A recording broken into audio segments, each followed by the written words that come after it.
morning. It's about 05:30 here at the hangar, and my buddy asked me to beat on something or file something, and since he wasn't here, I'm going to try to illustrate a little bit of metalworking and some of the principles of it per his request.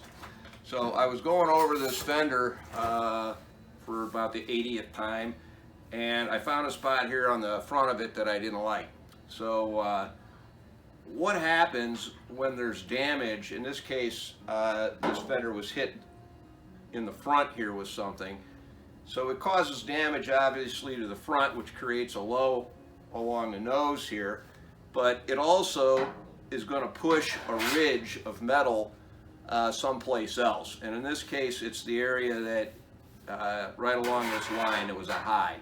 I had previously worked that, but when I was going over it again, I didn't like the way it felt, so I decided to rework it, and per his request to film something like this, I'm giving it a try. We'll see how it shows up. But in this case, I had worked it down with a hammer and dolly, and then I come back with a body file, which is essentially it's just a file, and you're going to file that sheet metal and remove some of that sheet metal, smooth it back perfectly flat.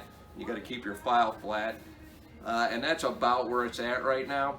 So I also grabbed just a light gauge piece of steel here, and I'm going to give it a whack. All right. So then for your color sanding, you can give it a quick dust. And I'll give that a quick scuff.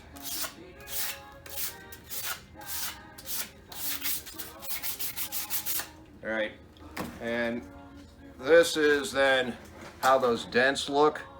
You've got a big low there in the middle of that where I impacted it.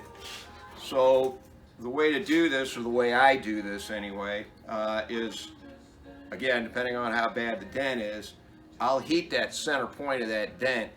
And if it's a bigger dent, I'll heat kind of around in a concentric circle. And I'm heating that with my acetylene torch, which I showed in another video. And I'm doing that to pull those molecules in and shrink them, so that when I bring the hammer and dolly into this and start hitting it, the metal's got some place to go.